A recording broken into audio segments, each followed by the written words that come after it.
Okay, thank you very much for the introduction, and thanks to organizers for the opportunity to talk, and of course, happy birthday, Luke Kaufman. I'm going to talk about works made with in collaboration with my students and former students, Maxim Praslov, Vladimir Shastin, and Mikhail Chernavskih. And my talk will be about certain way of representing nodes, surfaces, and foliations in the 3D sphere. And to begin with, I just want to draw your attention to the very well-known thing, that way of presenting things matters sometimes a lot. For instance, if you speak about representing natural numbers, then the most natural thing you can do is to put as many dots as the number is. But what you do in practice is looks very strange from the point of view of those who don't know anything about arithmetic. So if we speak about nodes, that what is the most natural way to represent nodes is, of course, a planar diagram. But my talk will be about something which looks very strange at first look. So this figure 8 node, for instance, could be presented like this very strange cloud of dots. The diagrams I will speak about are all called rectangular diagrams, and they all are objects that live on a two-dimensional torus. And a rectangular diagram of a link is just a collection of points such that every meridian and every longitude contains either nothing or exactly 2 points of the diagram. It is, well, if you know what a grid, I think that most of you know what a grid diagram is. And from the combinatorial point of view, it is the same thing. But I insist on using this terminology, and I don't want to put these points on a grid. I want to allow them to be anywhere, not necessarily at integers, or I want to view my diagram geometrically, not just combinatorially. For some reason, that will be clear at the end of the talk. So one advantage of, what is the link associated to the diagram? It is very simple. We view the three-dimensional sphere as the join of two circles. And the join of two circles is a Cartesian product of the torus by an interval and then some identifications. And so we just take the diagram, multiply it by the interval, and make identification, and we get the link immediately. So, tau is the coordinate on the unit interval. So we get a link which pierces the medium torus exactly at the vertices of the diagram. So I want to stress that the rectangular diagram not just represent a topological type of a link. It represents one specific geometrical link in the 3D sphere. It is not like many other ways of link presentations which give you just a link up to some isotopy. So it is exactly an exact object, an exact geometrical object. So if you're not satisfied with this way of representing certain links in the 3D sphere, of course, there is a way to draw a conventional planar diagram. If you have a rectangular diagram, you just connect the vertices first by vertical straight line segments, then by horizontal ones, and you get an ordinary planar diagram, and you know what this node looks like. If you want to put an orientation, you don't need to draw arrows. You just color points into colors, for instance, black and white, and make some agreement that how the direction of each interval is represented by color. For instance, you may make an agreement that all verticals go from black to white, and all horizontals go from white to black when you draw a conventional picture of this knot. Of course, there is a sort of Rademacher theorem for rectangular presentations. This moves.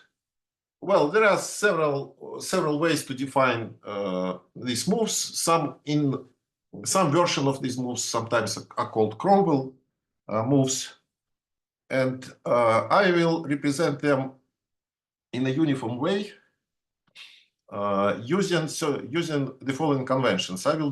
If I draw a gray rectangle, it means that I don't want any vertices of the diagram appear inside the rectangle, and only those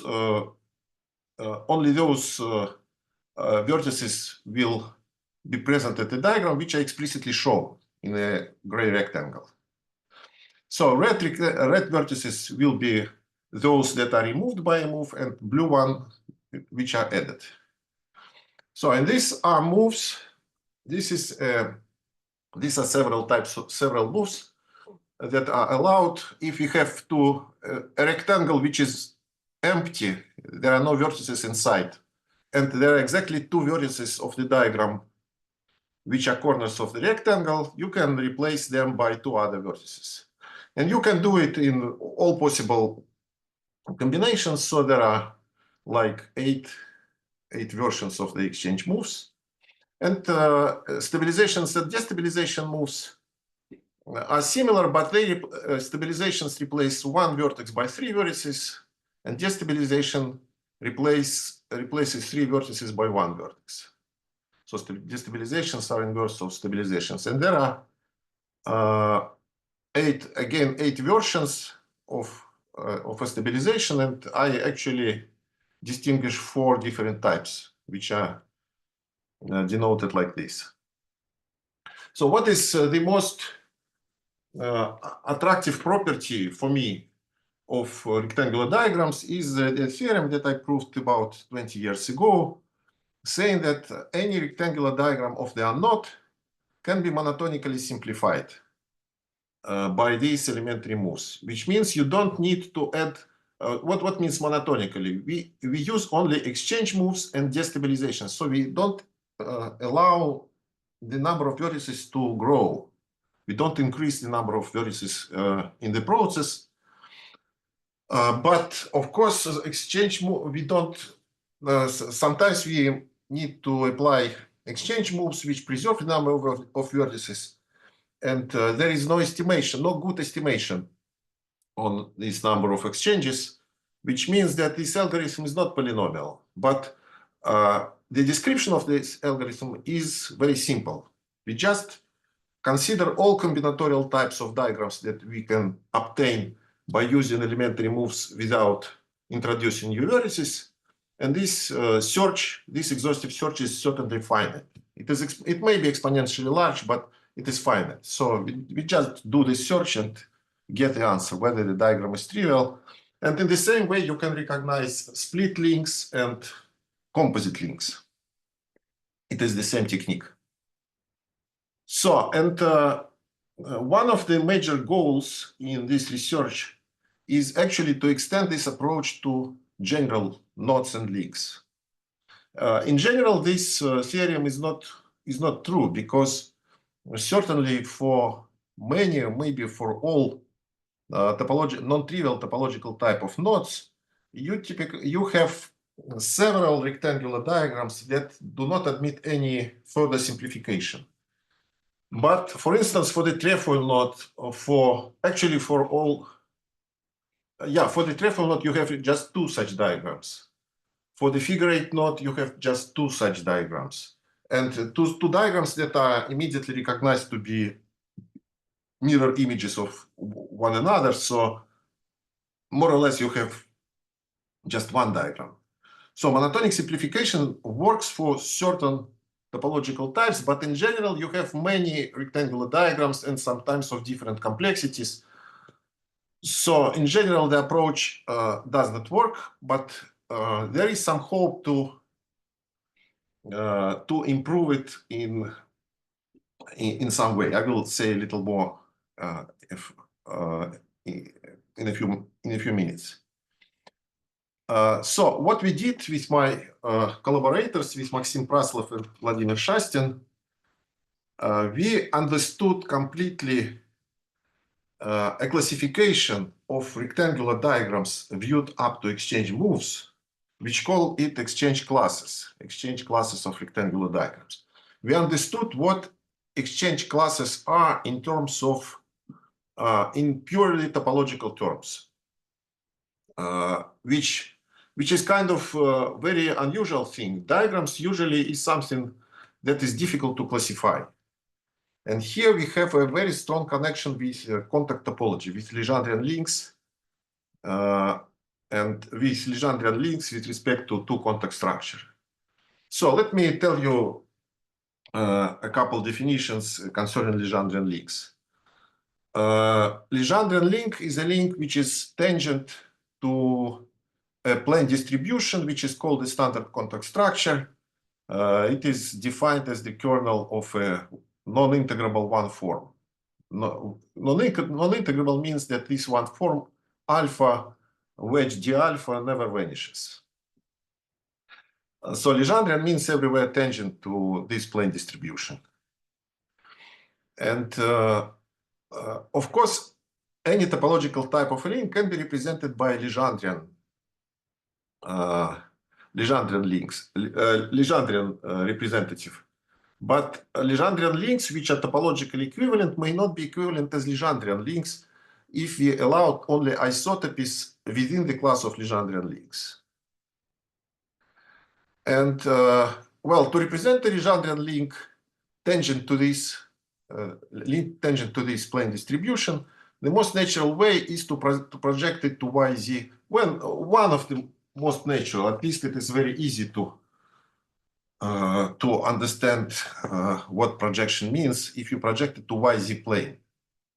This is because the x coordinate can be recovered uniquely from this projection, because x coordinate is defined by the slope of the projection, and the greater the slope, the smaller the value of the x coordinate is. So at every crossing, the arc which has smaller slope is always overcrossing.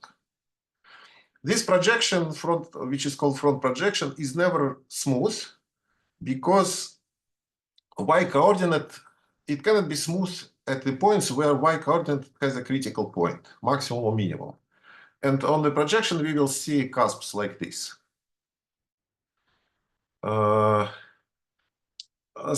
If we do this trick, we add two cusps without introducing more crossings, or without reducing any crossings, then the Legendrian type changes, always changes, and this operation, when we increase the number of cusps, is called a stabilization, and the inverse one, a destabilization.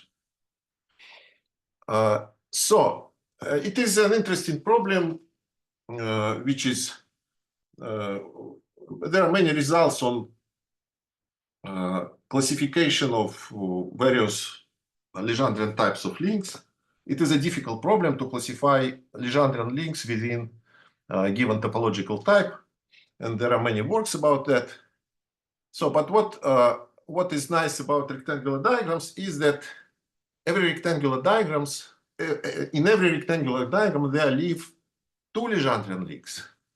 One Legendrian link is Legendrian with respect to the standard contact structure, and the other is Legendrian with respect to the mirror image of the standard contact structure, which is the plane distribution defined by a similar one form with minus sign before dz. There was plus, now it is minus. So, and the association of two Legendrian links with a single rectangular diagram is as follows. Take a conventional picture of a node associated with the rectangular diagram, rotate it counterclockwise, some angle between 0 and pi, 0 and pi 2. So I rotated by 45 degrees. Yes, and then smooth out. The corners that look up or down are smooth out, are smoothed out, and those that look to the left or to the right are turned into cusps. And what we get is a front projection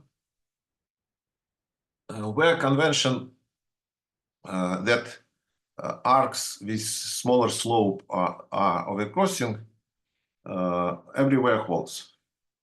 If you want to get the second one, the second Legendrian link, we rotate clockwise, and the convention for the crossings will be opposite. So, and the nice feature of these two Legendrian links is that they are kind of independent of each other.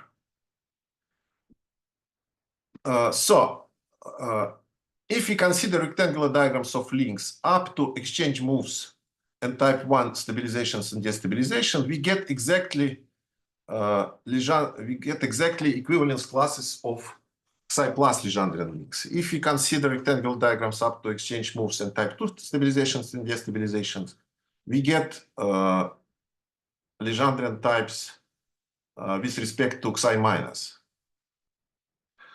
And this L plus and L minus are kind of independent of one another, and this is rather long to explain exactly what it means, but it is a very unusual and very useful phenomenon. Let me formulate some nice properties of this construction. First of all, I want to mention that when you formulate a theorem like Rademacher theorem, that any two diagrams that represent equivalent links can be obtained from one another by a sequence of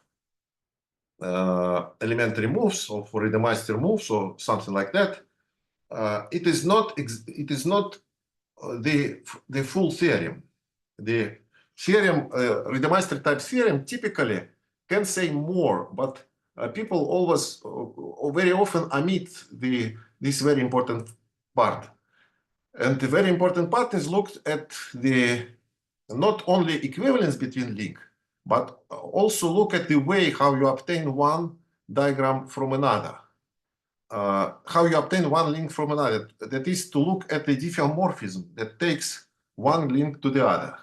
Such diffeomorphism may be non-trivial, maybe not isotopic to the identity in the class of diffeomorphism preserving the link.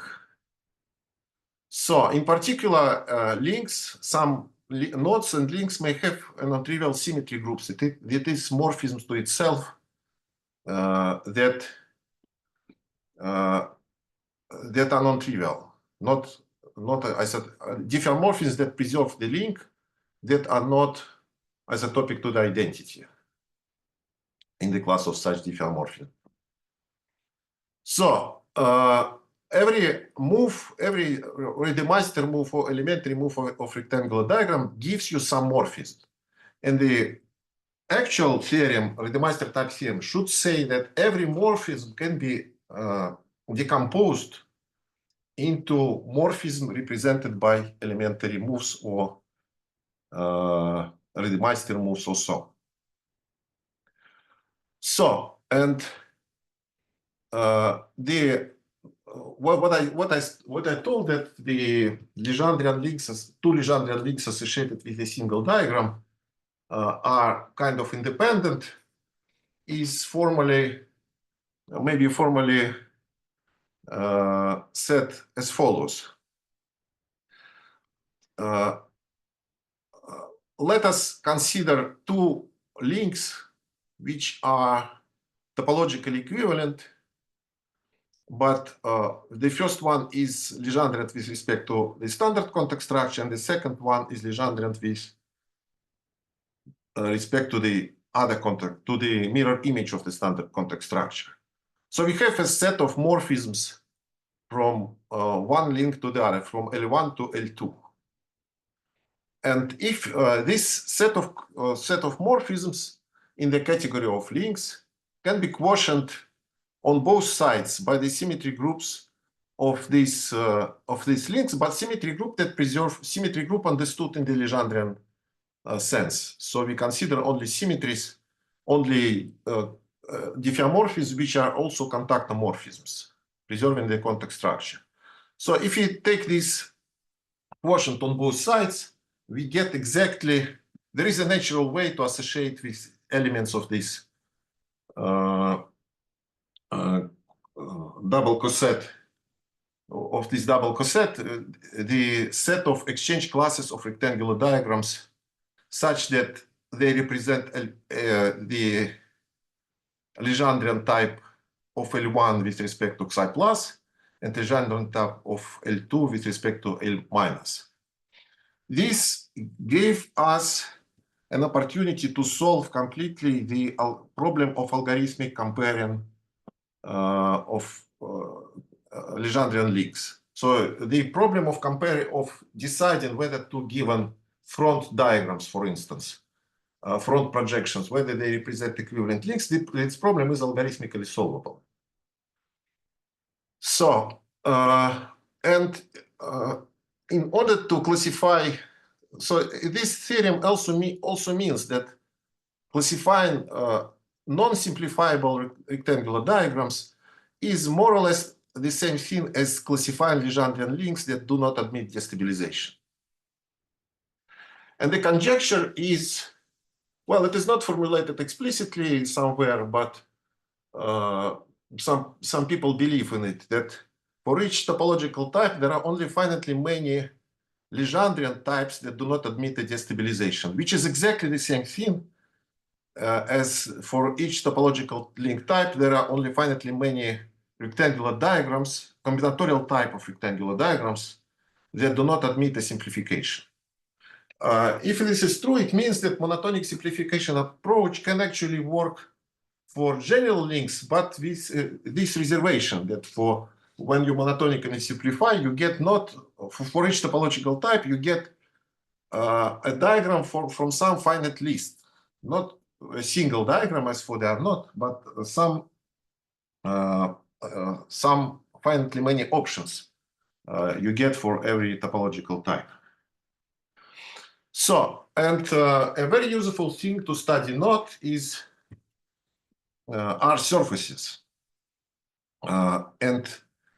This approach of rectangular diagrams is consistent, allows you to represent surfaces and even foliations in a consistent way, again, using some diagrams on a two-dimensional torus. So what is a rectangular diagram of a torus? We consider rectangles. Rectangles maybe, when we cut a torus to get a square, rectangles also may be cut in parts and look like this. So rectangles are compatible if they either disjoint, they may share one or two or four vertices, or they may overlap like this. They may intersect, but in such a way that vertices of each of the rectangles are disjoint from the other rectangle. And when this happens, I draw the rectangle which is kind of more vertical, laying over the rectangle which is larger in the horizontal dimension. So a rectangular diagram of a surface is a collection of pairwise compatible rectangles with one more additional condition. The condition is that if you look at the vertices of rectangles which are not shared, then these vertices must form a rectangular diagram of a link, which means that at every vertical or horizontal line, there may be at most two such vertices. There should not be 4, 6, or any other number. So,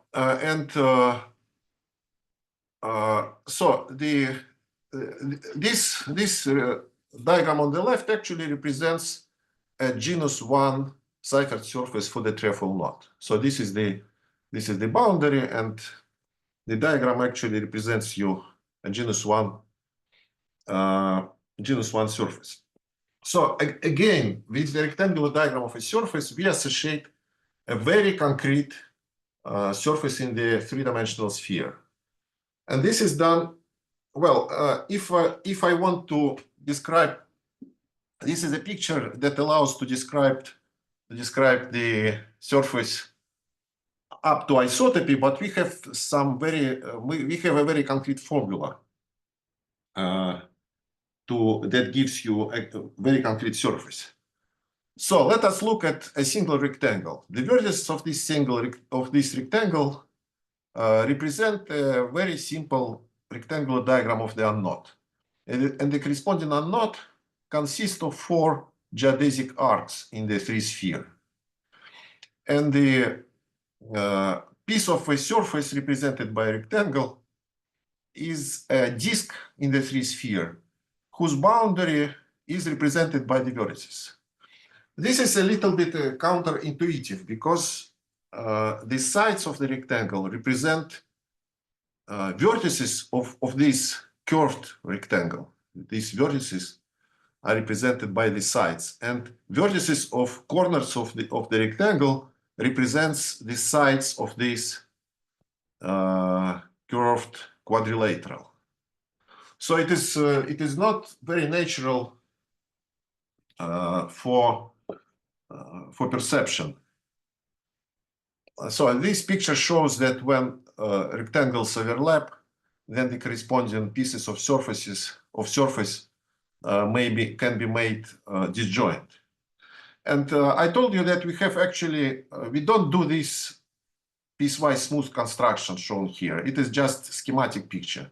What we do explicitly, we provide some formula that give us some concrete smooth surface, such that if 2 rectangles share a vertex, then in the 3 space we get a smooth surface.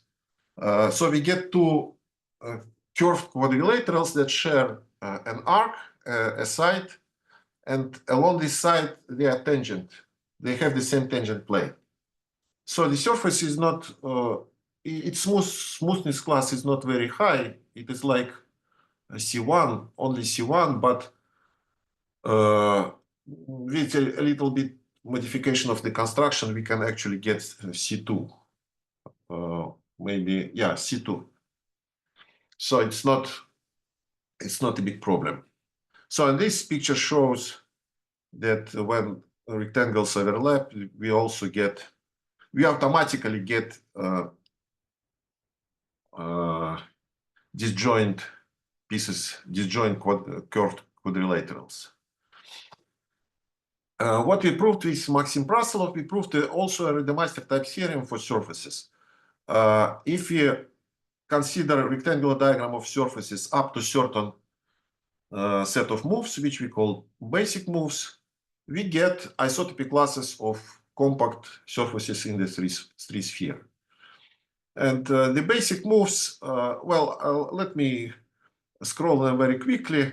These are certain moves of rectangular diagrams of surfaces. Only flips will be interesting in the rest of the talk.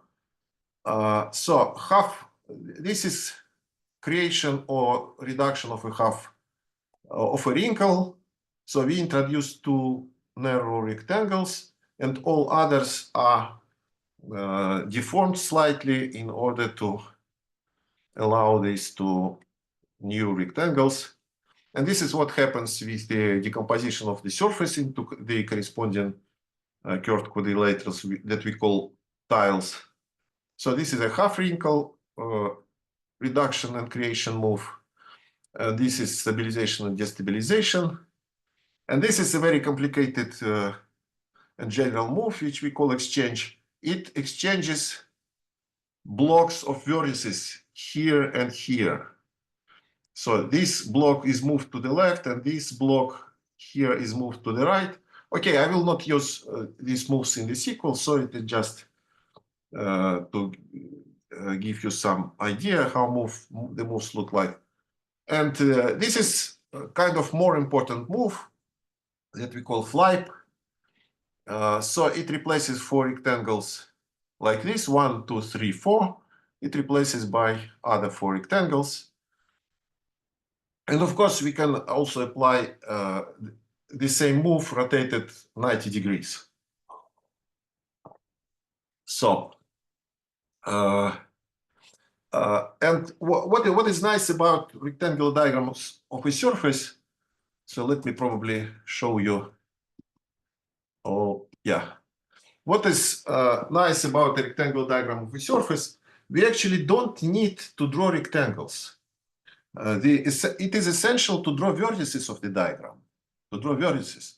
And rectangles may be erased because they can be, in most cases, they can be just uniquely recovered from the picture. Sometimes they are not uniquely recovered, but you need very little information to recover them. So actually, this is because vertices of the rectangles represent the one skeleton of the surface. If you know a one skeleton of a surface in the 3 sphere, you basically know the surface, because there are not many options how to glue in two-dimensional cells. So in order to represent an individual surface, we just need a collection of points again. Therefore, we can represent on a single picture not just a single surface, but a collection of surfaces, and even continuous collection of surfaces. So let us talk a little bit about codimension 1 foliation.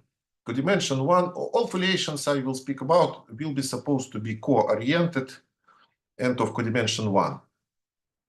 It is a very important instrument in the knot theory, the so-called Todt foliations. Todt means that there is a curve transverse to the foliation that intersects all leaves of the foliation. For instance, here is the picture how it may happen that foliation is not Todt. This is kind of a rib foliation. This is a two-dimensional picture, but it is not important. Yes, this transversal, it comes in this region and it will never, it cannot come out of this region. So it cannot be closed.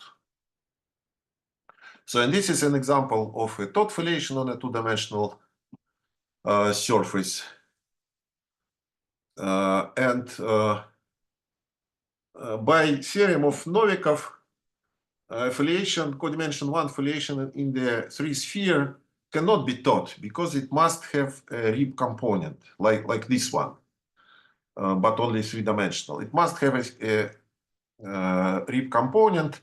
But if we consider a foliation in the link complement, then there are a lot of Todt foliations, and there is also a notion introduced, I think, by Thurston or maybe Gabay. Well, the work where I learned it is by Gabay, but I'm not sure whether he himself introduced it or it is. I don't remember whether what is the origin. So there is a useful instrument in the knot theory called finite depth foliations.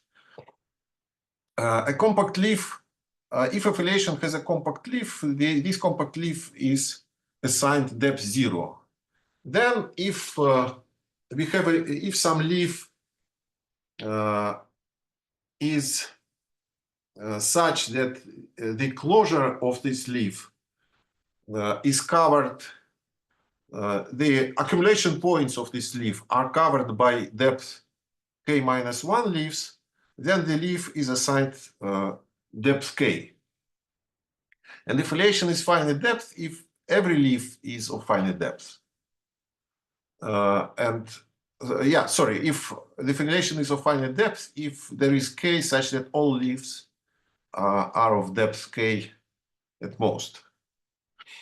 And Thurston proved that a ciphered surface can be a compact leaf only if a compact leaf of a Todt foliation only if it has a minimal possible genus. And David Gabay proved a much stronger, he proved a converse statement which is much harder, not stronger, much harder. He proved that if you have a ciphered surface if a Seifert surface has a minimal possible genus, then it can be included into a finite depth dot foliation. Not just dot foliation, but also a finite depth dot foliation. Which means that you can use dot foliations to determine the genus of a link. If you find a Seifert surface, of course, you know an upper bound for the genus. But in order to prove the lower bound, you can use this nice theorem about existence of the dot foliation. If you find the dot foliation, you know that the genus is minimal possible. The natural question is, how would you represent a foliation if you want to prove that the given surface is of minimal genus? Or, well, sometimes you may need to represent a foliation for a different purpose. And what people usually do is they describe it verbally, that there are some pieces, some three manifolds that you glue together, and in each piece you describe foliation in a certain way. And typically what this description gives you, it gives you some combinatorial structure, but not all information about the foliation. It doesn't give you all holonomy maps and things like that. And the point is that if you use rectangular diagrams, you may represent in a single picture the entire foliation, so that you can learn from the picture all holonomy maps, all the combinatorial structure, and so on. So, but the problem is that there are two warnings about that. So let us look at. It is not exactly. It is not direct how you represent foliation. It doesn't mean that you just represent all leaves by rectangular diagrams of surfaces. It is not exactly like that. So let us look at a little bit closer to what it means. I introduced you above flips, and I will also need bubble moves, which are presented here. And what happens with the surface when you apply a bubble move or a flip? The surface is pushed in transverse direction so that it jumps over three-dimensional ball. And it is easy to control by looking at the diagram which direction it is pushed, into positive direction or to negative. All surfaces I will speak about will be co-oriented. So let us look at an example. So this is the picture. This is a rectangular diagram of a Seifert surface of genus 1 for figure 8 knot. And we actually have made, we 3D printed the corresponding surface. So circles, if you see from my camera, circles here are the two S1s of which the three-dimensional sphere is the join. And this is the surface represented by this rectangular diagram. So then we add a little more, some number of narrow rectangles. So this is the original picture, this is added. And what happens in this three-dimensional space? So if it is the original surface, then on the next slide, what was added is a small color, a narrow color near the boundary. And then we can push this by using rectangular diagram. We can push the surface into the chosen direction by using bubble moves and flips. So I have a number of steps here, and every step is easily checked that it is either a bubble move or a flip. And also this coloring, green and red, allows to control that we push the surface into one direction. So and what we arrive at is almost the same thing as the original diagram. So this was the original diagram, and this is what we arrived at. So what happened in the free space? We had a surface, we added a color, then we pushed the surface around, and we arrived at a surface which is represented by this red line. We arrived at a surface which is kind of parallel to the original one. And now we can fill the space between this and this surface. We can fill it with a genuine foliation. So the idea is that we can, what we represented here, let me go a little bit back. What we represent here, we represent a foliation, but not in the whole sphere. We remain some domains empty. We call them hollows. But these domains can be collapsed so that you again get a free sphere and get genuine foliation in the free sphere. And the point is that in this way you can represent much more. So here we represented a vibration in the complement of the figure 8 knot. And in this way, we can also represent more general foliations.